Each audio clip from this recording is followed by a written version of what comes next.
દાહોદમાં ચોંકાવનારી ઘટના બની। પ્રાથમિક શાળાની વિદ્યાર્થીનીનો મૃતદેહ મળતા ચકચાર મચી ગઈ। શાળાના કમ્પાઉન્ડમાંથી મૃતદેહ મળી આવ્યો। સિંગવડના તોરણી ગામની પ્રાથમિક શાળાની આ ઘટના છે। 6 વર્ષીય બાળકીનો મૃતદેહ મળી આવ્યો છે। શાળા છૂટ્યા બાદ મોડે સુધી બાળકી ઘરે ન પહોંચતા શોધખોળ હાથ ધરાઈ હતી। મોડી રાત્રે એસપી, એલસીબી સહિતની પોલીસ ટીમો શાળામાં પહોંચી અને તપાસ હાથ ધરાઈ। મર્ડરની આશંકા સાથે તપાસ તેજ કરાઈ હતી। આ સમગ્ર મામલે બાળકીના પરિવારજનોનો સનસનીખેજ આરોપ। સવારમાં શિક્ષકો સાથે સ્કૂલ ગઈ હતી, સવારે પ્રાર્થનામાં પણ બેઠી હતી। શાળાના શિક્ષકોએ અમને જાણ નથી કરી। શિક્ષકોની બેદરકારી, કાયદેસરની કાર્યવાહી કરો। શાળાના કમ્પાઉન્ડમાંથી મૃતદેહ મળતા જ ખળભળાટ મચી ગયો છે।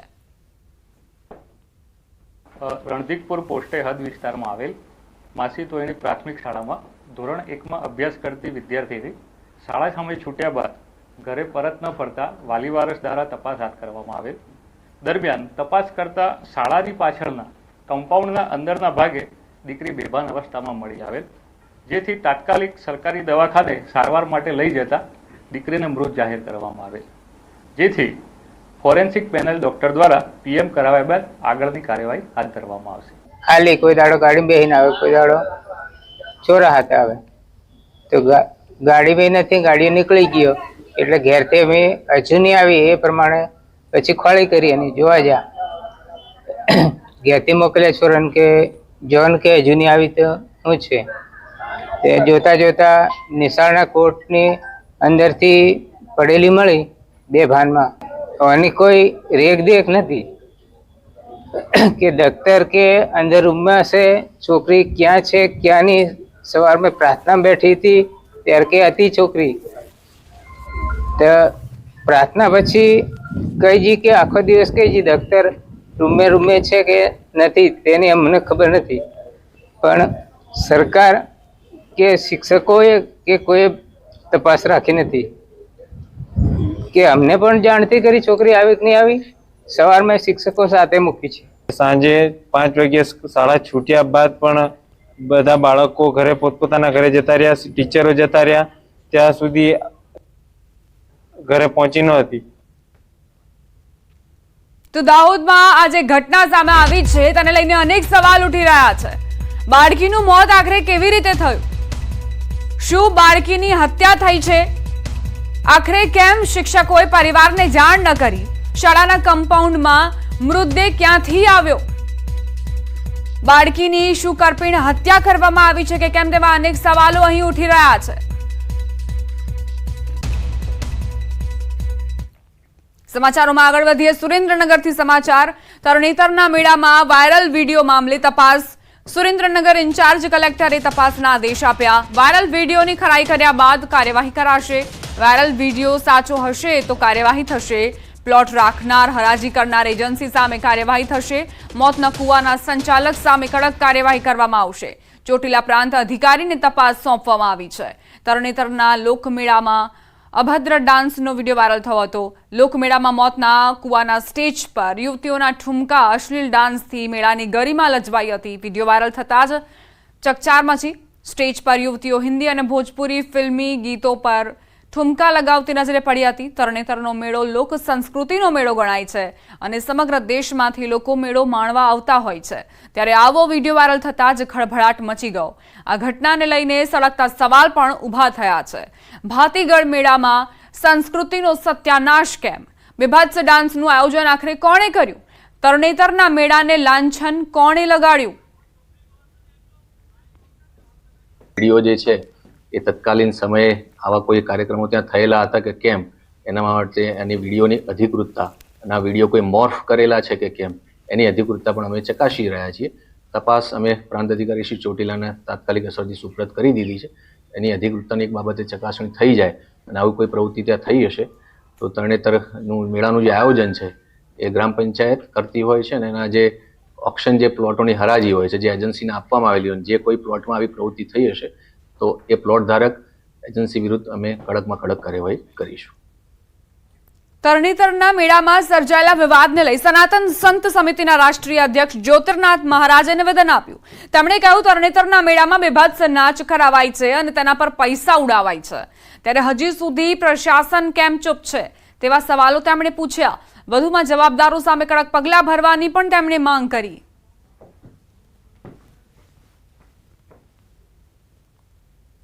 ગુજરાતની મૂળભૂત સંસ્કૃતિ ખલાસ થઈ જાય, બીભત્સ નાચ અને તેમાં પૈસા ઉડાડવામાં આવે. તંત્ર કેમ જાગતું નથી, આની પર પગલાં લેવા જોઈએ અને તપાસ થવી જોઈએ. જ્યારે વાત કરવામાં આવી એડિશનલ કલેક્ટર સાથે, ત્યારે એમને એવું કીધું કે હજુ તપાસ ચાલુ છે. શું તમે અત્યાર સુધી તપાસ જ કરો છો? સમાચાર ગાંધીનગરથી. કોર્ટમાં હથિયાર સાથે આરોપી આવ્યા હોવાના સમાચાર. હત્યાના આરોપી હથિયાર સાથે આવ્યા. આરોપીઓએ વોશરૂમમાં હથિયાર છુપાવ્યા હતા. કોર્ટના અધિકારીની જાણ થતાં જ પોલીસ બોલાવવામાં આવી. તો આરોપીઓની હિંમત તો જુઓ. હત્યાના આરોપીઓ છે અને હથિયાર સાથે કોર્ટમાં આવી પહોંચ્યા. ત્યારબાદ વોશરૂમમાં હથિયાર સંતાડવાનો પ્રયત્ન પણ કરી રહ્યા હતા. કોર્ટના અધિકારીને જાણ થતાં જ એક્શનમાં આવી અને પોલીસને બોલાવી. કોર્ટમાં હવે આરોપી જે છે તે હથિયાર લઈને આવતા હોય તે પ્રકારના ઇન્સિડન્ટ્સ બની રહ્યા છે અને આ પ્રકારની ઘટના ગાંધીનગર કોર્ટમાંથી સામે આવી છે. આ કોર્ટ પરિસર જે છે કે જ્યાં 302 નો આરોપી હતો, તેણે શૌચાલયની અંદર હથિયાર રાખ્યા હોવાની બાબતો જે છે તે સામે આવી હતી. ખુદ ફરિયાદીના વકીલ પણ આપણી સાથે છે, તેમની સાથે વાત કરીશું. શું આખી ઘટના હતી, ક્યાંનો ફરિયાદી હતો, ક્યાં હથિયાર છુપાવ્યા હતા, તેને લઈ અને કેવા પ્રકારની કાર્યવાહી કરવામાં આવી છે? આજરોજ અમો સેશન્સ કેસ 43/2024ના કામમાં ફરિયાદી તરફે હાજર થયેલા ને ફરિયાદીની જુબાની આપવા સારું ફરિયાદી તથા એક પંચ તથા આઈ વિટનેસો આ કેસના હોય એમને નામદાર સેશન્સ કોર્ટમાં જુબાની આપવા સારું આવેલા. પરંતુ આ કામના જે આરોપીઓ છે, આ કેસમાં ટોટલ 6 આરોપીઓ છે, જે હાલ 5 આરોપીઓ રેગ્યુલર જામીન ઉપર મુક્ત છે અને એક આરોપી પેરોલ પર મુક્ત છે. એ લોકો સવારથી આયોજિત બંધ અને ગુનાહિત કાવતરું રચીને હથિયારો, પ્રાણઘાતક હથિયારો લઈ તેમજ લાલ મરચું લઈને ફરિયાદી તથા સાહેદોને જાનથી મારી નાખવાના બદ ઇરાદે નામદાર કોર્ટમાં આવેલ. આ જાણ ફરિયાદીને થતાં ફરિયાદીએ તુરંત જ 100 નંબર પર ફોન કરતા પોલીસ આવી ગયેલ અને નામદાર કોર્ટમાં તપાસ કરતા થેલાઓમાંથી લાલ મરચું તથા હથિયારો મળી આવેલ, જે પોલીસે કબજે કરેલ છે. આ બાબતની બધી જ જાણ અમે સરકારી વકીલ શ્રી પીડી વ્યાસ સાહેબને કરી, પ્રમુખ સાહેબને, ગાંધીનગરના પ્રમુખ સાહેબને કરતા. એ લોકો બધા આવી ગયા હતા, બધાએ ખૂબ જ સારો સપોર્ટ કર્યો હતો. અચ્છા, આ જે આરોપી જે છે કે જે હથિયાર લઈને આવ્યા હતા, એ કયા ગુનાની અંદર સંડોવાયેલા છે અને કેવા પ્રકારની કાર્યવાહી થઈ રહી છે? એ લોકો અને એમનું નામ શું છે? એ લોકો ઇપ્પિકો કલમ 302 ના ગુનાના આરોપીઓ છે. આતુભાઈ પરમાર, નનુભાઈ પરમાર, બકુભાઈ પરમાર, મુકેશભાઈ પરમાર, આ ટોટલ 6 આરોપીઓ છે. એ બધા લોકો આજ લોકો ફરિયાદીને જાનથી મારી નાખવાના તેમજ અમારો વકીલ ઉપર હુમલો થાય તેવી પૂરેપૂરી શક્યતાઓ રહેલી હતી આજે. પરંતુ આ તો બદનસીબ સમજ સૂચકતા મળતા અમે તાત્કાલિક પોલીસને ફોન કરતા પોલીસ સમયસર આવી ગઈ હતી. આરોપીઓને હથિયારો સાથે અટક કરી હથિયારો સાથે લઈ હાલ પોલીસ સ્ટેશન લઈ ગયેલ છે. શું કહેશો, કોર્ટમાં આ પ્રકારે હથિયાર લઈને આવવું, આરોપી 302 ના એ આ પ્રકારની હથિયાર લઈને આવે, કોર્ટ પરિસર સુરક્ષિત નથી, સઘન વ્યવસ્થા કરવી જોઈએ, કેવા પ્રકારની માંગ કરી રહ્યા છો? આપ તો બાર કાઉન્સિલરમાં છો. પહેલાં તો આ ઘટના બની દુઃખદ વિષય છે. આજે આ બાબતે અમે ઘણી વાર રજૂઆત બી બાર કાઉન્સિલમાં બી કરેલી છે, સરકારમાં બી કરેલી છે કે એડવોકેટ પ્રોટેક્શન એક્ટ લાવવો જોઈએ. જ્યારે આજે વકીલો ઉપર આ તો સમસ્યા થતાં વાપરી આરોપીઓ પકડાઈ ગયા, નહીં તો આ મોટી જાનહાની થાત. અમારી માગણી છે અને કોર્ટમાં બી એવી માગણી છે કે સઘન વ્યવસ્થા થવી જોઈએ, પૂરી વ્યવસ્થા થવી જોઈએ. ચોક્કસથી તો કોર્ટમાં સઘન વ્યવસ્થા થવી જોઈએ, પૂરી વ્યવસ્થા થવી જોઈએ, તે પ્રકારની માંગ હવે વકીલો પણ કરી રહ્યા છે. જે પ્રકારે હથિયાર લઈને આરોપી જ આવે છે, હથિયાર છુપાવવામાં આવે છે, પરંતુ ત્યાં સઘન સુરક્ષા હોવી જોઈએ કે જેથી કરીને ફરી આ પ્રકારની ઘટના ના ઘટે અને લોકોને ડરનો માહોલ ના થાય. તે પ્રકારની વ્યવસ્થા હોવી જોઈએ, તે પ્રકારની માંગ પણ વકીલો કરી રહ્યા છે. કેમેરામેન હિતેશ પ્રજાપતિ સાથે ગૌતમ શ્રીમાળી, ન્યૂઝ 18 ગુજરાતી, ગાંધીનગર. સુરતની અંજની ઇન્ડસ્ટ્રીઝમાં ઉત્પાદન કાર્ય 4 દિવસથી બંધ છે. કામદારોને અસામાજિક તત્વોએ અટકાવ્યા. ઇન્ડસ્ટ્રીઝમાં ધમકી ભર્યા પોસ્ટરો લગાવ્યા. પોસ્ટર મારનારા 7 વર્ષથી હજુ નથી પકડાયા. ઉડિયા ભાષામાં પોસ્ટરો લગાવવામાં આવ્યા. પોસ્ટર લાગતા કર્મચારીઓમાં ભયનો માહોલ છવાયો છે. આ ઘટનાને લઈને અમરોલી વિસ્તારમાં બીજા દિવસે પણ પોલીસ બંદોબસ્ત ગોઠવાયો. અંજની ઇન્ડસ્ટ્રીમાં પોસ્ટર વોર બીજા દિવસે પણ કામકાજ બંધ રખાયું. અહીં ભાવ વધારો આપવા માટે ઉડિયા ભાષામાં બેનરો લાગ્યા હતા. ત્યારબાદ કારીગર કામ પર નથી આવતા, જેને લઈને વેપારીઓની ચિંતા વધી છે. આ ઘટનાને લઈને પોલીસ દ્વારા સમગ્ર વિસ્તારમાં પેટ્રોલિંગ શરૂ કરાયું છે. જોકે આ પ્રકારની ઘટના છેલ્લા 3-4 વર્ષની દિવાળી બાદ બનતી હોય છે, પણ આ વર્ષે તો દિવાળીના 1 મહિના પહેલા જ શરૂ થતા વેપારીઓમાં ચિંતાનો માહોલ જોવા મળી રહ્યો છે. બીજી તરફ પોલીસે આ વિસ્તારમાં ફૂટ પેટ્રોલિંગ વધારી દીધું છે.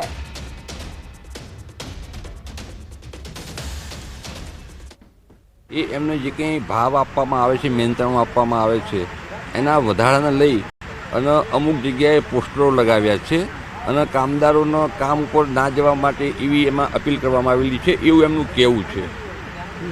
એટલે એના હાલમાં આ કામદારો અને જે માલિકો જે છે એમના વચ્ચે કોઈ સુલેહભંગ ના થાય કે કોઈ કાયદો વ્યવસ્થાનો પ્રશ્ન ઉપસ્થિત ના થાય અને એકદમ સુલેહભર્યું શાંતિનું વાતાવરણ જળવાઈ રહે એટલા એના એક તકેદારીના ભાગરૂપે અંજનીમાં બંદોબસ્ત આપણે હાલમાં રાખવામાં આવ્યો છે. ગુજરાતનું આર્થિક પાટનગર સુરત અને સુરતમાં આવેલા લુમ્સ ઉદ્યોગમાં હાલ અસામાજિક તત્વોનો આતંક ફરી એક વખત સામે આવ્યો છે. સુરતના અમરોલી વિસ્તારમાં આવેલી અંજની ઇન્ડસ્ટ્રીયલ એસ્ટેટમાં દિવાળી આવતાની સાથે ભાવ વધારાના પોસ્ટરો સાથે અસામાજિક તત્વો આતંક મચાવતા હોય છે અને જેને લઈને કહી શકાય કે વેપારીઓ દ્વારા ખૂબ જ ચિંતા બનતી હોય છે. જે પ્રકારે પોસ્ટરો લાગતા હોય છે જેને લઈને વેપારીઓ છે તે વેપારીઓ માં ચિંતા હોય છે, કારીગરો કામ પર આવતા બીતા હોય છે. ત્યારે ચોક્કસ કહી શકાય કે વેપારીઓ સાથે વાત કરવાનો પ્રયાસ કરીશું.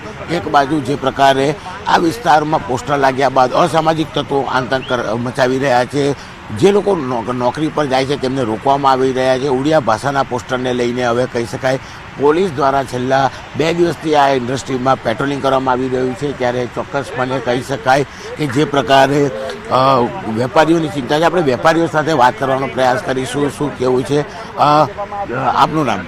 વિજય માંગુકિયા. વિજયભાઈ, દિવાળી બાદ ભાવ વધારાને લઈને ઉડિયા ભાષામાં પોસ્ટરો લાગતા હોય છે, કારીગરોમાં ડરનો માહોલ હોય છે.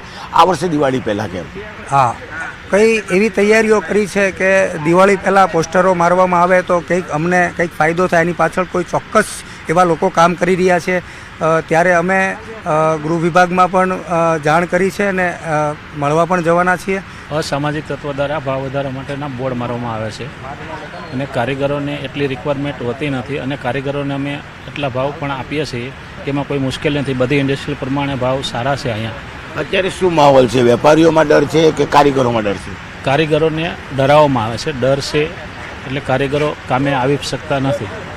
બિલકુલ, કારીગરો કામે નથી આવતા. જો તેઓ આવે છે તો તેમને અસામાજિક તત્વો દ્વારા ડરાવવામાં આવી રહ્યા છે, કારણ કે 20 પૈસા જેવા ભાવ વધારાની માંગ સાથે દર વર્ષે આ ઇન્ડસ્ટ્રીમાં દિવાળી બાદ કારીગરો દ્વારા હંગામો કરવામાં આવે છે. એટલે કારીગરો નહીં પણ અસામાજિક તત્વો દ્વારા. ત્યારે વેપારીઓની ફરિયાદના આધારે પોલીસ દ્વારા છેલ્લા 2 દિવસથી દિવસ અને રાત આખા વિસ્તારમાં પેટ્રોલિંગ કરવામાં આવે છે. ઉડીસા ભાષામાં જે પોસ્ટર લગાડવામાં આવે છે તે પોસ્ટર દૂર કરવામાં આવ્યા છે, પણ જો કારીગર કામ પર જાય તો તેમને રસ્તામાં અટકાવી તેમને ધમકાવવામાં આવે છે, તેમના પર હુમલા કરવાની ઘટના ભૂતકાળમાં બની ચૂકી છે. ત્યારે ચોક્કસપણે કહી શકાય કે અંજની ઇન્ડસ્ટ્રીમાં આ ઇસ્યુ છેલ્લા 4 વર્ષથી ચાલી આવી રહ્યો છે, તેનો નિકાલ નથી થતો. જો કે આ વર્ષે પણ દિવાળી પહેલાં, દર વર્ષે તો દિવાળી બાદ આ પોસ્ટરો લાગતા હોય છે, પણ આ વર્ષે દિવાળી પહેલાં જ અસામાજિક તત્વોએ પોસ્ટર લગાવ્યા છે, કારીગરોને ધમકાવ્યા છે, જેને લઈને કારીગરો કામ પર નથી જતા અને તેને લઈને વેપારીઓની ચિંતા વધી છે.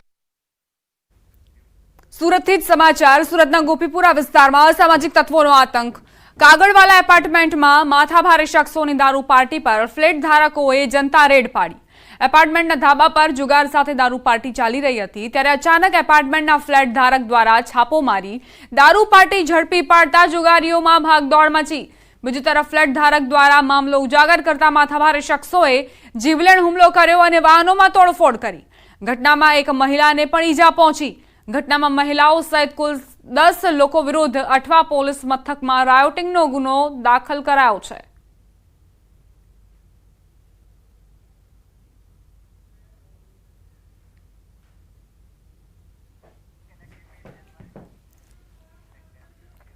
સુરતના સરથાણામાં ફાયરિંગની ઘટના બની. વ્રજરાજ રેસિડેન્સીમાં ફાયરિંગનો બનાવ બન્યો છે. ફાયરિંગની સમગ્ર ઘટના સીસીટીવીમાં કેદ થઈ.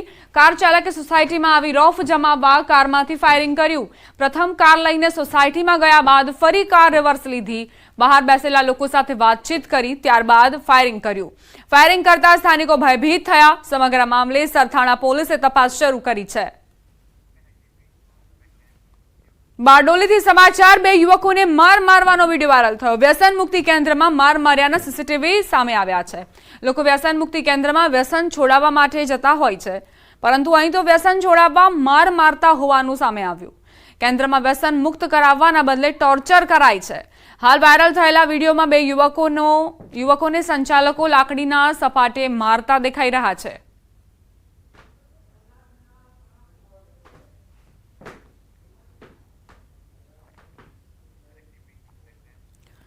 મહત્વપૂર્ણ સમાચાર પ્રાપ્ત થઈ રહ્યા છે. આણંદથી ભૂતિયા શિક્ષકો પર સૌથી મોટો ખુલાસો. નોકરીમાં બેદરકારી દાખવનાર શિક્ષકો સામે કાર્યવાહી.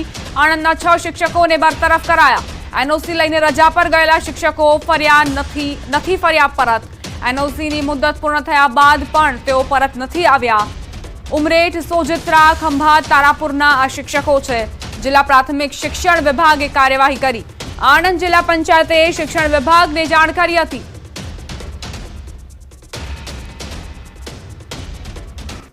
हमारे ત્યાં એક સમીમબેન નૂર મોહમ્મદ મંશૂરી તરીકે એક આસિસ્ટન્ટ શિક્ષક નોકરી કરતા હતા, ફરજ બજાવતા હતા. 19/8/2019ના રોજ તેઓ 3 મહિનાની એનઓસી લઈ અને વિદેશ ગયા હતા. કઈ ગયા? કેનેડા. હા, પછી ત્યારબાદ એમની 3 માસની રજા તો પૂરી થઈ ગઈ, પણ ત્યાર પછી પણ અત્યાર સુધીમાં એ હાજર થયેલ ન હતા.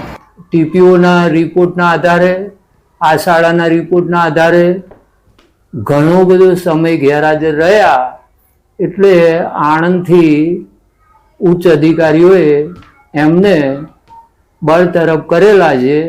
અમારા શાળાના શિક્ષિકા બેન ગૌરીબેન હસમુખભાઈ રાણા, તેઓ તારીખ 17/5/22થી 13/8/22 સુધી એનઓસી લઈને વિદેશ ગયેલ હતા અને તેઓ પોતાના સમયસર શાળામાં હાજર થયેલ ન હતા. તેની જાણ મેં જિલ્લા પ્રાથમિક શિક્ષણ અધિકારીની કચેરીમાં કરેલ હતી અને તેઓએ તે બધા યોગ્ય પગલાં લીધેલ છે. પટેલ હાર્દિક કુમાર વિષ્ણુભાઈ છેલ્લા ઘણા સમયથી વગર રજાએ શાળામાં ગેરહાજર રહેતા હતા. તેની જાણ અમે જિલ્લા પંચાયત શિક્ષણ કચેરી આણંદને કરેલી, તો જિલ્લા પંચાયત કચેરી દ્વારા તેમને નોટિસ આપવામાં આવેલી. એમને હાજર થવા માટે ટાઈમ પીરિયડ આપેલો, ટાઈમમાં પણ હાજર થયેલ નથી. તેથી જિલ્લા પંચાયત શિક્ષણ કચેરી દ્વારા સદર શિક્ષકને બરતરફ કરવામાં આવેલા છે. 6 શિક્ષક હતા કે જે એનઓસી લઈ અને પરદેશ ગયેલા અને એમની 3 મહિનાની મુદત દરમિયાન હાજર ન થતા એમને 3 નોટિસો આપ્યા બાદ અહીંથી આપણે એમને બરતરફ કરેલા છે. તો આણંદ જિલ્લાના આ 6 શિક્ષકો જે એનઓસી લઈને રજા પર તો ગયા, પરંતુ ત્યારબાદ પરત નથી ફર્યા અને હવે કાર્યવાહી કરવામાં આવી છે. આ 6 શિક્ષકને સસ્પેન્ડ કરવામાં આવ્યા છે. ઉમરેઠ, સોજિત્રા અને ખંભાત, તારાપુરના શિક્ષકો છે જેમને બરતરફ કરાયા છે. નોકરીમાં બેદરકારી દાખવનાર આ શિક્ષકો સામે આ કડક પગલાં. સંવાદદાતા જનક જોડાઈ ગયા છે વધુ જાણકારી સાથે. જનક, આજે 6 શિક્ષકો હતા, રજા લઈને ગયા પરંતુ ત્યારબાદ પરત નથી ફર્યા. હવે કેવા પ્રકારની કાર્યવાહી? આ ઘટના આણંદ જિલ્લાના ગ્રામીણ વિસ્તારોની છે. ઉમરેઠ તાલુકાના 2 ગામ છે, તેમજ તારાપુર તાલુકાના 2 ગામ છે, એક સોજિત્રા તાલુકાનું ગામ છે અને એક ખંભાત તાલુકાનું ગામ છે. તમામ શિક્ષકો પ્રાથમિક શાળાના શિક્ષકો છે. ઘણા અંતરિયાળ વિસ્તાર છે. ચોક્કસ કહી શકાય કે આ લોકોમાંથી મોટા ભાગના 5 જેટલા લોકો તો એનઓસી લેટર શિક્ષણ વિભાગનો લઈને ગયા હતા. નિયત સમય મર્યાદા પૂરી થવા છતાં પણ તે લોકો હાજર નતા થયા. તેમની શાળાના આચાર્યોએ જિલ્લા પ્રાથમિક શિક્ષણ વિભાગ આણંદને જાણ કરી અને આણંદ જિલ્લા પ્રાથમિક શિક્ષણ વિભાગે આ તમામને હાલ બરતરફ કરેલા છે. ખૂબ મહત્વની બાબત આ ઘટનામાં એ છે કે શિક્ષક છે એ સમાજની રચના કરતો હોય છે, બાળકના ભવિષ્યની રચના કરતો હોય છે. ત્યારે ગ્રામીણ વિસ્તારના બાળકોના શિક્ષકોએ એમની ફરજ પર હાજર નહીં રહી અને શિક્ષણ પૂરું નહીં પાડીને ચોક્કસ અન્યાય કર્યો છે. ત્યારે આણંદ જિલ્લા પંચાયતે એક કડક પગલાં લીધા છે અને 6 શિક્ષકને તેમની હોદ્દા પરથી શિક્ષકના બરતરફ કરેલા છે. જી આભાર જનક, જાણકારી આપવા માટે. ઉમરેઠનગરમાં કાજીવાડ વિસ્તારમાં દૂષિત પાણીથી રહીશો પરેશાન થઈ ગયા છે. સતત 2 દિવસથી પાલિકાના પાણીમાં ડ્રેનેજનું દૂષિત પાણી ભળી જતા લોકો ત્રાહિમામ પુકારી ઉઠ્યા છે. ઉમરેઠ પાલિકાને જાણ કરાતા કર્મચારીઓ દ્વારા તપાસ કરાઈ હતી. અગાઉ પણ આ વિસ્તાર રોગચાળાના ભરડામાં સપડાયો હતો. 2 દિવસથી દૂષિત પાણી આવતા પાણીના જગ ખરીદવા રહીશો મજબૂર બન્યા હતા. અમદાવાદથી સમાચાર. તોફાની તત્વો બેફામ બન્યા છે. સુભાષ બ્રિજ પર અસામાજિક તત્વોનો આતંક. કાઠિયાવાડી હોટેલમાં તોડફોડ કરી, જેના સીસીટીવી ફૂટેજ પણ સામે આવ્યા છે. હથિયારો સાથે આ અસામાજિક તત્વોએ હંગામો મચાવ્યો, તોડફોડ કરી હુમલો કર્યો. હોટેલના માલિકને ગંભીર ઈજાઓ પણ પહોંચાડી, જેમને સારવાર માટે હોસ્પિટલ ખસેડાયા. રાણે પોલીસે અસામાજિક તત્વો વિરુદ્ધ ફરિયાદ દાખલ કરી છે અને અજાણ્યા શખ્સો વિરુદ્ધ ગુનો નોંધ્યો છે. અસામાજિક તત્વોના આતંકથી સ્થાનિક લોકોમાં પણ રોષ ફેલાયો છે.